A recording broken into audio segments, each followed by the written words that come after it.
Barack Obama is afraid Americans will learn this terrifying truth. Barack Obama is known for his boasting and arrogance. But like most bigmouths, Obama brags to cover up a weakness. And Obama is terrified the American people will learn this terrifying truth.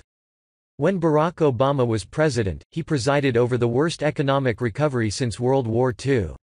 In one sense, this was not surprising. Obama was a wild-eyed socialist who wanted to take over healthcare, raise taxes, and redistribute the nation's wealth across the globe. It was a recipe for economic tragedy. But now that Donald Trump is president and the unemployment and consumer confidence levels are at historic lows, Obama wants to claim it is all thanks to his brilliance.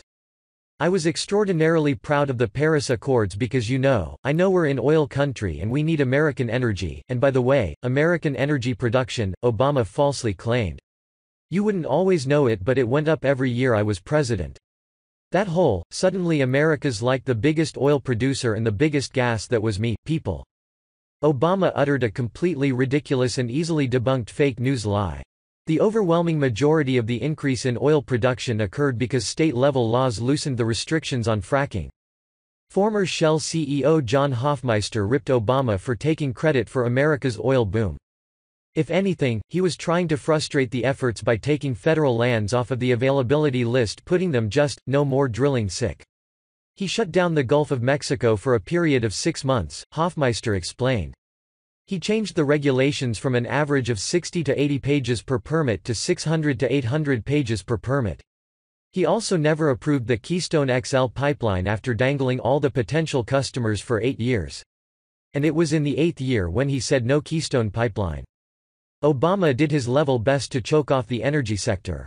During his presidency, he imposed rules to strangle oil production on federal lands. One example was a 2015 rule designed to impose costly mandates on companies that engaged in fracking on public lands. Obama forced these companies to disclose what chemicals they used in the fracking process. At the time, Representative Steve Scalise attacked Obama's job-killing mandates.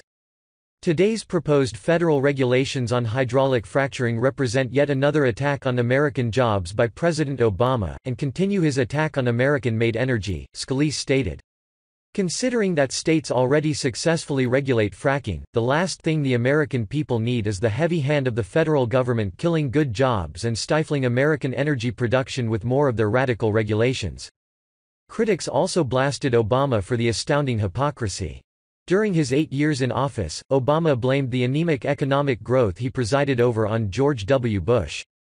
The media dutifully played along, and even in Obama's second term they still reported as fact that the economy's snail-pace growth was the fault of George W. Bush. But now that the economy is booming under President Trump, in large part because Trump unleashed the American energy sector, Obama wants all the praise. Trump withdrew America from Obama's Paris global warming scheme that would have redistributed trillions of dollars of America's wealth to third world countries.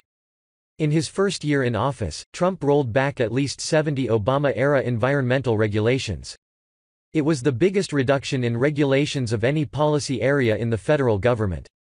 Trump knew that Obama schemed to bring the U.S. economy to its knees with radical environmental policies to combat the fake news global warming hoax. But now that the good times are rolling, Obama wants to erase his past failure and snatch credit from President Trump for the historic economic numbers that pour in every month. Do you think Barack Obama was the worst president in American history? Let us know your thoughts in the comment section.